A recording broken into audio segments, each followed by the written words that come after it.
One day I was on the way to meet a friend at the local big mall/cinema because there was some movie we wanted to see that was only showing there. It was a decent distance from where I lived at the time, and the trip involved 3 different bus lines, each about 25 minutes with 45 minutes of wait time between. Everything seemed pretty normal at the time, just a regular ride listening to music and trying not to watch people too conspicuously. A couple of stops after I got onto the first bus, we got a big group from a strip mall, so the bus became basically standing room only. I was towards the front as usual. I like to look out the front windshield. In my area, people don't rely on buses much, and those who do generally only take short trips, so most of the big group cleared out pretty quickly, except for a woman in the very back. She wasn't looking directly at me that I could tell, just down at the ground. Really wild, unkempt-looking black hair and a navy blue hoodie. I think anyway, it was a while ago. I didn't pay her much mind at first. Anyway, I got off the bus at the changeover point and walked across the street to the next stop. The bus was late, but I was playing a game on my DS, so the time passed quickly. When it finally arrived, I sat in my usual spot, near where I stand in the front, and looked around. The woman was on this bus too, a couple of seats forward this time and rocking back and forth, and that kind of thing. I didn't think it was too weird yet. The route I took to the mall was kind of strange, but I've shared a couple buses with the same people before, and people fidget for all sorts of reasons. Groups of people got on and off the bus as normal, but as they did, she got a couple seats closer. Okay, fine. It was a little unnerving, but people move closer to the middle of the bus all the time. That's where the secondary doors are, and they're easier to get to than walking all the way to the front. I tried to ignore it by getting back into my game and turning the music up, but I could tell that I was being watched. Got off the bus, headed to the next stop.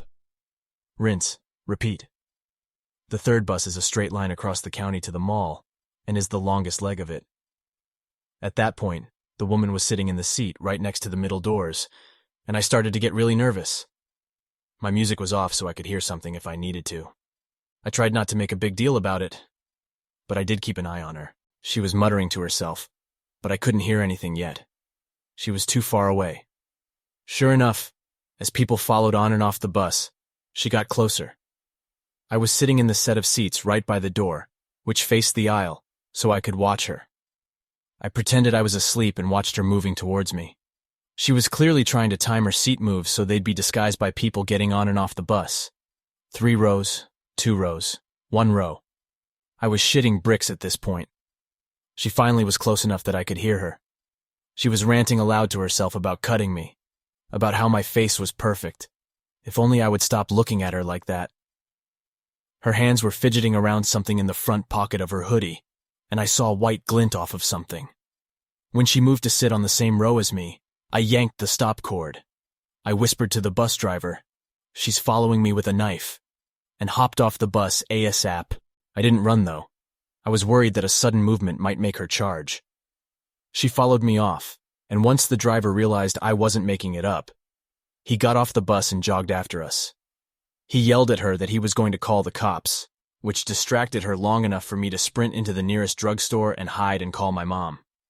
After that, I had a massive panic attack and didn't feel up to continuing to the mall. I don't think I told my friends why. My mom came to get me about 10 minutes later, and no actual harm was done. She didn't even get pulled over for speeding. Kind of an anticlimax, I guess, but thinking back on it now, I might owe that bus driver my life. A few years ago, I was leaving my grad school office late around 10 p.m. to catch a bus home. I walked from university campus via relatively busy, well-lit streets to the main north-south road in my area of the city, 109th Street in Edmonton. I was waiting for the bus at a shelter, as it was the middle of winter, snowing and a bit cold. The buses ran about every 15 minutes, so I wasn't worried or nervous. I was just patiently waiting to get home. I was listening to my music with my headphones in, when I noticed a guy walk up to the shelter. I looked at him briefly, did that little Canadian half-smile of acknowledgement, and went back to listening to my music and reading Reddit. A few minutes passed, and I could hear him start talking to me. Well, I assumed it was me. I was the only person around. I looked up, and he was staring right at me, smiling a bit oddly and speaking to me. I took out my headphones and said, "Excuse me," He just kept smiling and blathering on, asking me about my day, the weather, what I like to do, and all those sorts of things. I don't know what it is about me, or perhaps people and women in general, but I'm a perennial people pleaser. I don't like confrontation, and my main aim in life seems to be to keep the peace. So I answered a few of his questions as politely and non-specifically as I could, with one earbud still in my ear. He just kept blathering on, and I was sort of just nodding politely. This went on for about 10 minutes, and I just had this sinking feeling in my stomach about this guy, like something was just a little bit off, but enough to make me nervous. After about 10 minutes, I could see the bus rolling up, which was a huge relief to me. No one else had arrived at the bus stop, and I could see at least 10 or 15 people on the bus, which was great. I got on the bus and sat near the front, and the guy sat across from me so he could keep talking to me. I had originally intended to head to my own house, to the west of the street I was on, but after this guy decided to be my personal parrot, I decided, screw it. I'm going to my boyfriend's instead, directly to the east of the street I was on. I was still getting an uncomfortable feeling from this guy, so I decided I would push the bus stop button a stop early to see what the guy did. The bus came to a stop at my request, and the guy got up. I didn't move. "Isn't this your stop too?" he asked me, and I said, "Whoops, I must have hit the wrong stop." He looked at me and said, "Oh, that's funny. I mix it up too. This isn't my stop either," and sat back down. At this point, I'm pretty freaked out. I hit the bus stop for the next stop and texted my boyfriend to come and meet me on 109th Street. I got up to leave the bus once it stopped, and the creepy dude followed. I crossed the road and he followed, still talking away at me, still asking me questions. Once I got to the other side of the road, I told him that I had to go and that my boyfriend was meeting me. He looked irritated at the idea of my boyfriend and tried to walk with me a bit more. But I stopped and told him that I was walking on alone. "Can I have your number?" I panicked and I just froze. I decided to give him almost my phone number. Just the last 4 digits were scrambled.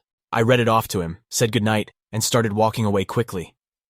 I had made it maybe 20 steps, and I could hear someone jogging after me. "Hey!" he yelled after me. "I think there was a mix-up. I tried calling the number, and it wasn't you." He jogged off level next to me, and was still smiling the same fucking smile, staring at me. How weird," I said, grabbing my phone. I pretended to check it for a missed call and quickly texted my boyfriend that I was terrified, and he needed to get here now. "So what's your real number then?" he asked. I honestly don't know what I would have done. I think I would have given him my real number. I just had no idea what to do. It was cold. It was winter, and it was dark in this little residential neighborhood I had entered. I knew I couldn't outrun him. Luckily for me, that was when my boyfriend came running up. He's 6'3" and somewhat imposing, and I turned to the guy and said, "Have a good night," and jogged up to my boyfriend. I just launched myself at him, and I didn't look back at the creepy dude. But I did tell my boyfriend to please make sure the doors were all locked and the windows all closed before we went to bed that night. A little background. I was 17 years old at the time. I'm a girl. And I lived in a rooming house in a fairly quiet, nicer part of the city. The downside to this being that the transit out to my area sucked. Buses every half hour to and from school until 5 o'clock in the morning, and I had to wait until 5.30. And after 5.30, I would have to bus from the school to a nearby transit center and take a bus from there to my house. But this bus only ran hourly. I had to take a night class once a week. All the other slots were full when I registered, meaning I had to do this slog home once a week. So I finished my night class this particular night at 9 p.m. It was winter, and living in Canada, this means cold and much snow. I bussed from the uni to the transit center, and obviously, being cold outside, I waited inside the small, heated little room that they have at the major centers. This is mostly so drivers can get off the bus and pee if they need to. My expected wait time at this stop was about 20 minutes, so I sat down, headphones in, and cracked my bus reading material. Since it was so cold, there were a few other people in the room with me. I noticed a guy about my age, sorta gangster-looking, standing in one corner. I could see that he was looking at me, but at the time, I had a pretty unconventional appearance. Dreads, piercings, kinda metal goth look, so him looking at me wasn't anything out of the ordinary. About 10 minutes in, he comes and sits by me. I ignore him and go back to my book, but I can feel him watching me. Eventually, he taps me on my shoulder. I pull out an earbud and ask him what's up. Hey, what's your name? At that point, I told him my name. Oh, cool, neat name. What are you up to tonight? Oh, I'm just going home. I have school in the morning. At this point, I was getting pretty irritated with the guy, but my bus wasn't there yet and I didn't really have any easy outs. That's no fun. You should come with me. I'm going to meet some friends and do karaoke. You look like you'd be fun. No thanks. Like I said, I have to be up early tomorrow. Oh, come on. Just one drink? I'll get my friend to drive you home. At this point, my bus rolled up. Sorry, but no. That's my bus, so I've got to go. Not so much. Hey, that's my bus too. So where do you live? Around here. I'm trying to be vague at this point. He's just getting really weird and pushy. This particular bus I'm catching goes from the suburbia area where I live all the way down to a really rough part of town. And if this guy's from that area, I really don't want him knowing where I live. Okay, well, if you change your mind, come and sit with me. Thank God the creep finally got the message. So time to get off at my stop comes, and I pull the cord. I'm getting up to the middle of the bus, and my new friend gets up to join me. He's still trying to cajole me into coming with him. But when I get off, he gets off too. The stop is literally 10 steps away from my house, but I don't really want him knowing where I live. At this point, he's clearly following me, trying to walk with me, trying to talk to me, trying to get my phone number. I've had enough. Dude, you're freaking me out. Go away, stop following me. Well, I can't go anywhere now? Well, next bus doesn't come for a while. Why don't I just come over to your place and wait for the next one? At this point, I decide to stop engaging. Thank God the road I lived on was pretty well trafficked and had streetlights. I walked to the end of my block and turned the corner, then booked it into the alley behind my house. I knew if I could just get to my yard, my roommate's dog would scare this guy off. As soon as I started running, the guy's incessant chatter turned into yelling. I heard him start chasing, but I'd caught him off guard and had a few-second lead.